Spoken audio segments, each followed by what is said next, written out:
You're listening to the Good Question Podcast with Richard Jacobs. Our goal is to make each of our guests exclaim, that's a good question. I don't know the answer. Because when that happens, it means you, the listener, may be inspired to learn more beyond the interview and to ask great questions yourself that lead to new insights. In this podcast, we cover historical and current anthropology, comparative religion, and history. Welcome, and let's get started. Hello, this is Richard Jacobs with the Good Question Podcast. My guest is Paul Marshall. He's a senior fellow, part of the Center for Religious Freedom. It's under the Hudson Institute. We're going to talk about what's happening with what appears to be the global assault on Christians and Christianity. So that's the topic we'll be talking about today. So welcome, Paul. Okay, thank you very much, Richard. Yeah, if you would, tell me a bit about your background and how you got to this point where, you're studying what's happening with Christianity worldwide. I actually graduated in geology in England and then went to Canada to go to graduate school. And then after a couple of years, I switched to political philosophy, and I taught that in Toronto for about 25 years. And then when I got particularly interested in and concerned about religious freedom, which is in the 90s, I moved down to the US in 1998 to the sort of think tank world. And I was initially at Freedom House and then the Hudson Institute, and I'm still at Hudson and the Religious Freedom Institute, both think tanky public policy places. And then I now also have a chair at Baylor University in Texas. Okay. What is your current research and work about right now? A range of things. Just on the religion, I'm doing some non-religious freedom stuff too. Maybe that would be an interesting aside. I've just finished a book on the friendship between John Perkins, African-American from Mississippi, born in 1930. John's still alive. He's 94. Amazing history. He's written quite a few books, but the friendship between him and a very rich California philanthropist, Howard Amundsen. And this wasn't just a case of Howard Amundsen funding John Perkins' work. John started a lot of self-development groups. There's over 1,000 of them in the U.S., but became friends. Families went on holiday together, and it's quite a remarkable relation that's still going on. So that's an aside thing, but 90% of my work is on religious freedom. I look at overall trends and patterns in the world, edited 2 world surveys of religious freedom, and there are particular countries in which I take an interest. One of those is Egypt, and another one is Indonesia, which is a fascinating place. So, okay, well, what are you observing right now in regards to religious freedom, Christianity around the world? What are you seeing? Okay, religious freedom worldwide is generally decreasing. That's true for human rights in general and also for democracy. In general, most of the trend lines that are going down. You have highly impressive China, of course, but then in India, increasing religious intolerance. That's a lot of that in the Middle East.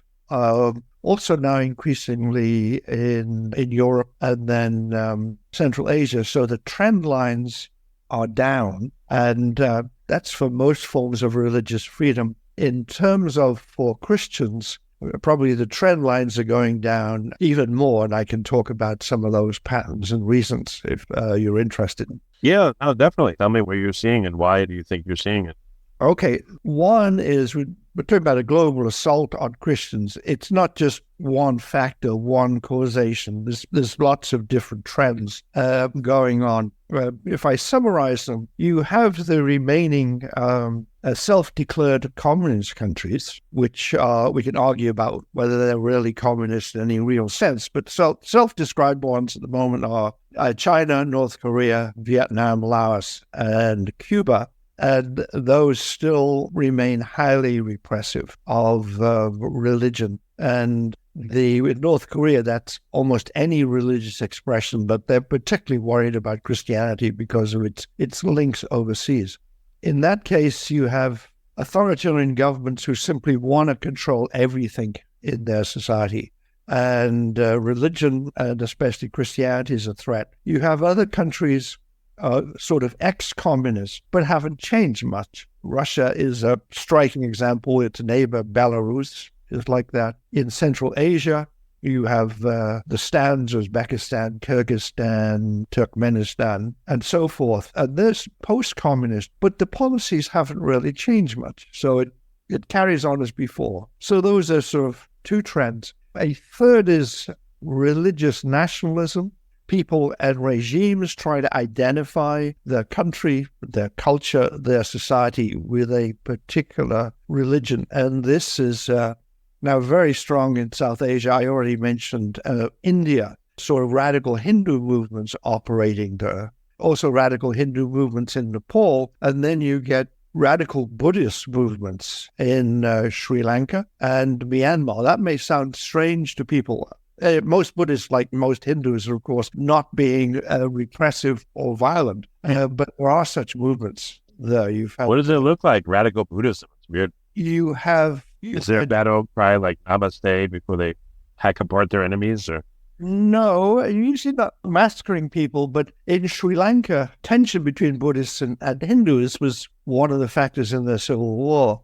You've had Buddhist monks leading mobs to burn down churches and say, this is a Buddhist area, it's a Buddhist village, there shouldn't be a church there. In Myanmar, you have a very authoritarian government. It's a military junta, which has never been elected, but it tries to dress itself up in Buddhism to get self-legitimacy. And most Buddhists would reject that. Their leaders have been imprisoned. But you have radical Buddhist movements, including one monk who describes himself as the Buddhist Osama bin Laden, been leading mob attacks, particularly on, Christians as well, more particularly Muslims. In the South, there's a Muslim population.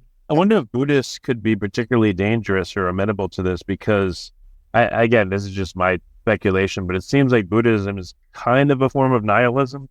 Maybe I'm totally wrong. I don't know. Or it lends itself to nihilism. Well, I don't think so. Buddhism is pretty hard to get hold of. It just seems like the premise is, life is suffering and it sucks.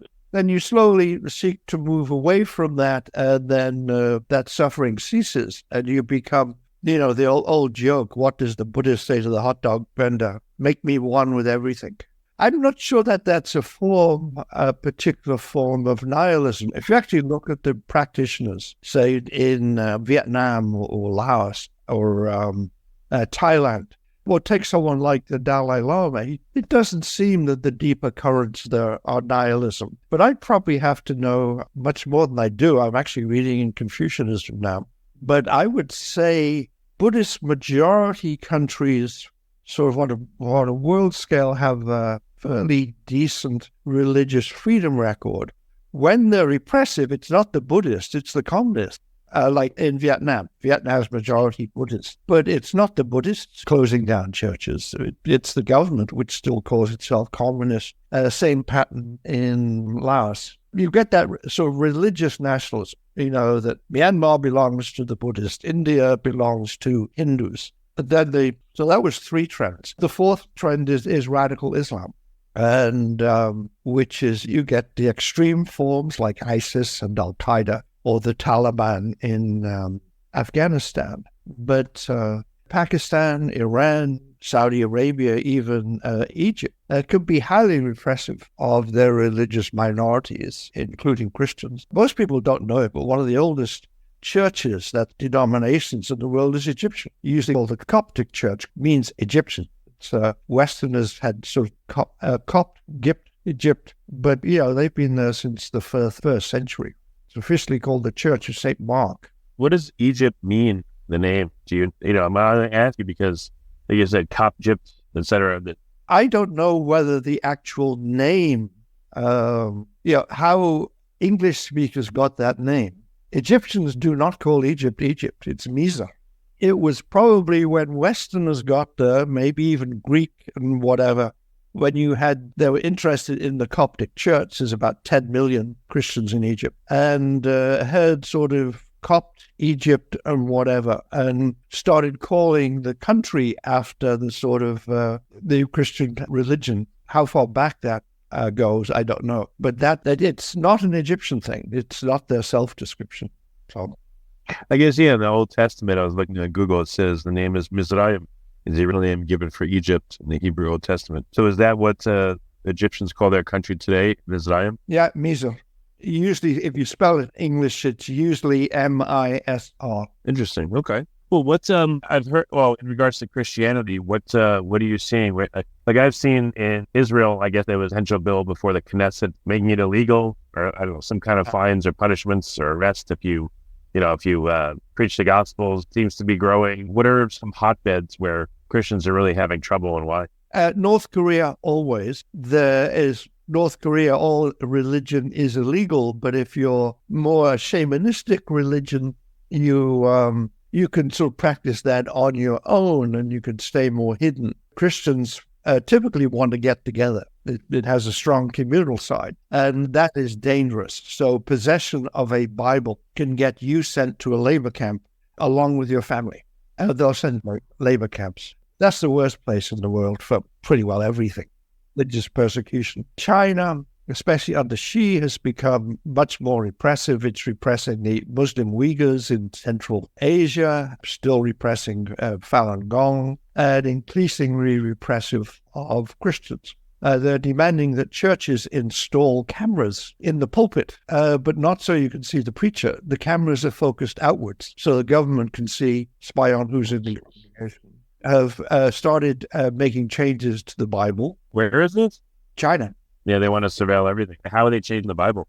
The story of the woman taken in adultery, you might remember, there's a crowd gathered and they bring to Jesus a woman, says she was caught in adultery. Aren't we supposed to stone her? And then Jesus says nothing, but he draws in the sand. We're not sure what he said, but gradually, and then he says, let the person who is without sin, in King James Version, let the person who is without sin cast the first stone. Okay, those of you that never done anything wrong, you go ahead, you do it first. And the crowd slowly goes away. And Jesus says to the woman, go and sin no more. Two things, so he's forgiving, but he also calls it a sin, doesn't say it's okay. And now China has changed that. So Jesus has her punished at the end, because they thought the original story encouraged lawlessness. Then China is also using religious prisoners for body part. They have, for transplants, you want a kidney or an eye or something of this kind. Prisoners in labor camps, particularly Uyghurs, they usually check with Falun Gong as well, and some Christians, they do a medical checkup for you. So if someone needs a particular organ, they already know whether you're compatible. That's terrible. There's, people are going to China or surrounding countries because if there's a queue for organ transplants, you can't get them here. Kick up enough money and China will do it for you. So that's bad. Afghanistan, any Afghan who is discovered to be a Christian will be killed by the Taliban, because the assumption is that all Afghans were Muslim. Therefore, if you say you're a Christian, you're an apostate from Islam, and the punishment for that is death. So when the U.S. did our rapid retreat from Afghanistan, all sorts of people were trying to get out, people who'd worked with the U.S. military and translators and people who we dumped back there. But also the Christians were seeking to flee. If they were discovered, they would be killed. So there were relief flights of Christians coming out of Pakistan. Highly repressive. It has a blasphemy law. Well, it has 3 blasphemy laws, and anybody can be accused of blasphemy. But religious minorities are in greater danger, because if a Muslim accuses, say, a Christian of blasphemy and it goes to an Islamic court, the testimony of the Muslim is worth more than the testimony of the Christian. So if it's he said versus he said, and you're a Christian, you just lost. And the blasphemy laws carry the death penalty, though the biggest danger for you is not the government, but if you're accused of blasphemy, a mob will kill you. So those are some of the bad places. We haven't really touched on Africa, but dealing with radical Islam throughout West Africa, we've heard about this with the coups in various countries. But there are massacres of Christians taking place by ISIS in West Africa, particularly Nigeria, now also East Africa, as going down the coast as far as Mozambique, almost to South Africa. And you have had, picking these words advisedly, in Nigeria, you have had thousands of Christians killed by radical Islamist groups in recent years, maybe up to 20,000. This is a thing which is hardly ever reported. and our own State Department downplays it. Are there dominoes in this, where certain nations, if they keep going the way they're going with persecuting Christians, that you think it'll all of a sudden other nations will ramp it up big time? Or is it like a slowly simmering pot? Like, how do you see all worldwide activity in regards to Christians progressing over the next? I would say slowly simmering. I mentioned at the beginning, this isn't just, one assault. There's not like one big, worldwide plot, let's go for Christians and others. There are these different trends, but they are worsening because religion's getting more mobilized. In fact, if I can give a sort of thought example, Indonesia is a country which I work in a lot. It's the world's largest Muslim country, and by and large, it's a pretty open and tolerant place. But imagine 150, 200 years ago, you were a Muslim villager in Java. There were no roads then. There would be paths through the jungle, and people would use carts and things like that. But you didn't worry about where you'd live, because you're going to live there. That's where your family. You wouldn't worry about what you were going to do. You were going to be a peasant, because that's all there was there. You wouldn't worry about what religion you were, because everybody you knew was a Muslim. These things were not choices you made in life. Those are things that you just inherited. You were born into a world, and things were unchanneled. So at many levels, it could be quite relaxed. But then you get what we're calling slowly modernity or globalization, or whatever term we want to use. And that might first appear that you get increased roads, so you start to see different people coming through your village. They may be of different religions. So if you're Muslim, suddenly you're aware of Christians. Then there may be magazines or newspapers. And then someone in the village gets a radio, and you're learning about things elsewhere. Then you get a TV, and then you get the internet. And suddenly, all these choices are there. Well, maybe you could go to a town and study, go to university, get a different job, different ideas, live somewhere else, have a different religion. So what before was just assumed, you were born into it, now can be questioned. So that means that religious groups all over the world now have to become more assertive. Beforehand, you were just sort of, that's the way the world was, and you just accepted it. Now it's challenged. There are all sorts of challenges and differences and people questioning things, so you've got to push back. So religions are now more assertive than they were 100 years, 200 years ago. And that's across the board. Secularists are more assertive too. One aspect of that is militancy. Just because you're assertive, it doesn't mean you're going to have to be violent and repress other people. It just means you're going to sort of push back. But it does tend to lead to increased militancy and then denial of religious freedom to others. So a lot of this is to do with what we call globalization, or whatever term we want to use. What, because of globalization, nations take their cues again, like I'm saying, are there leading nations that are being watched, let's say, by other nations? And if they start persecuting this, say, all right, they're doing it, we're going to do it too. Do they all learn from each other? Like, how does this dynamic work? I think not too much. Just on the globalization thing, it's sort of globalization challenges traditional societies. So they've got to become more assertive if they want to be able to stand up in this sort of gale which is hitting them. In terms of countries, they may learn from each other. If they see another country's getting away with it, they may imitate it.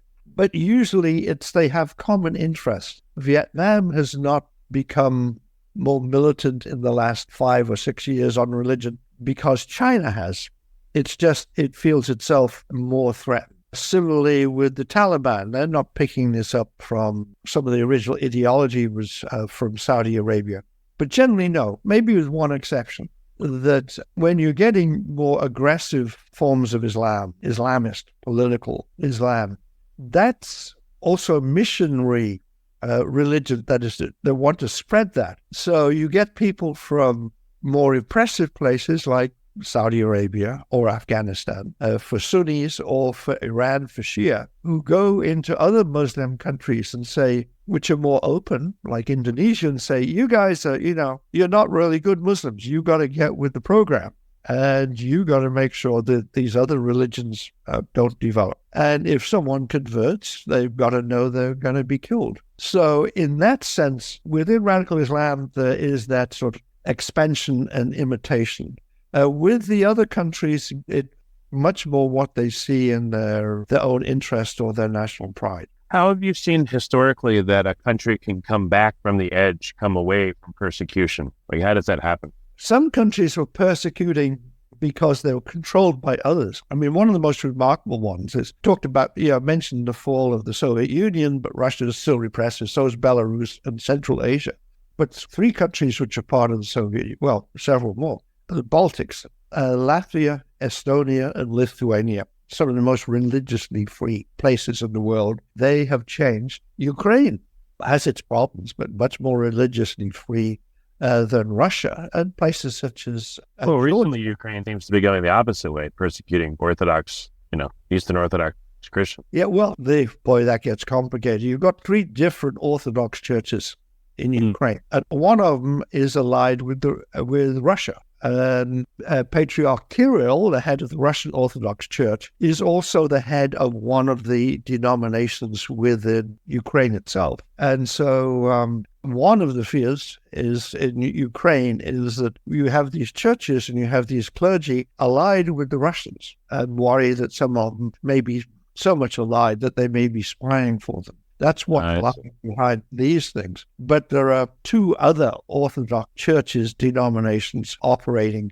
in Ukraine. There's competition between them, and lots of other religions too. Eastern Rite Catholics is a very large church there. Protestantism is growing.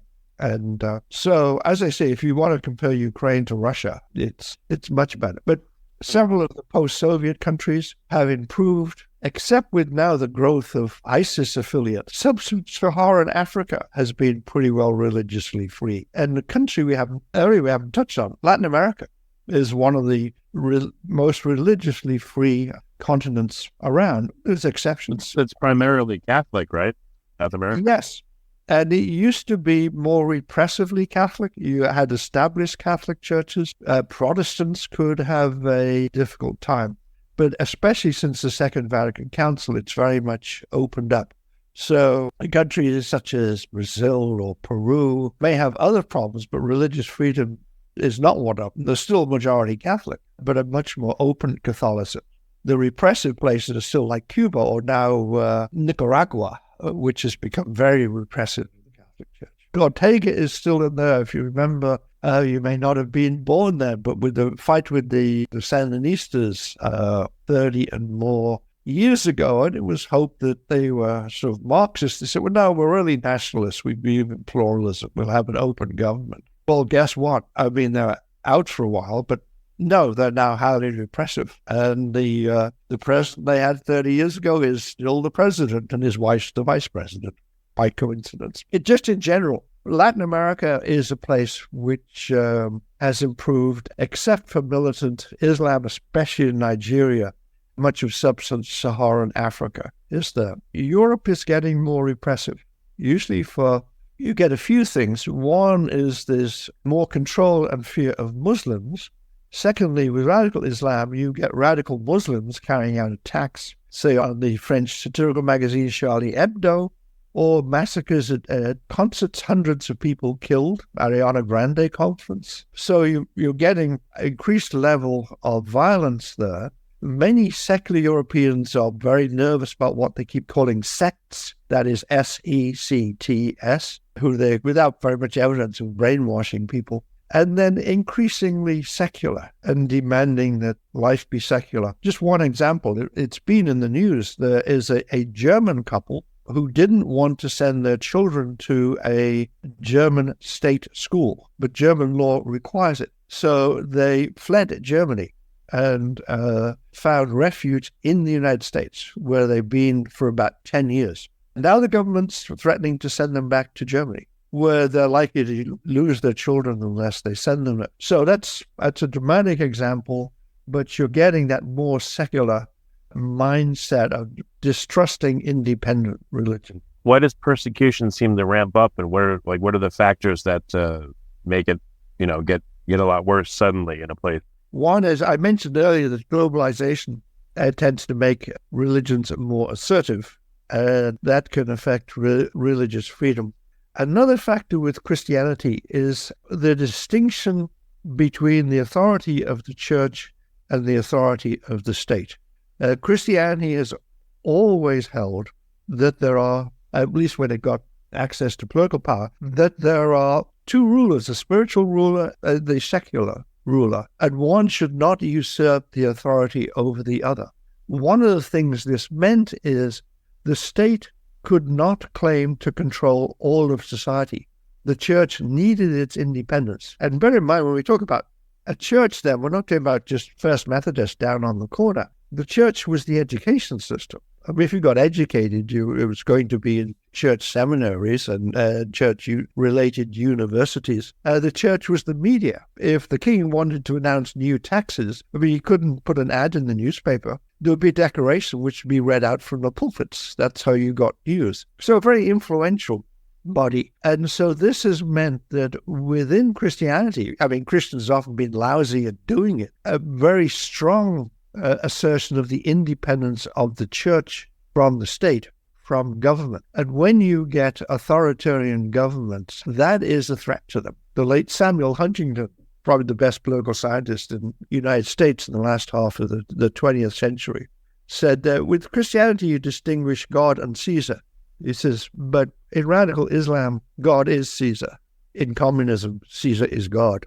So that bifurcation in Christianity is a threat to authoritarian government. And that's why there are places where Christians may be persecuted, whereas other sort of more passive religions are not.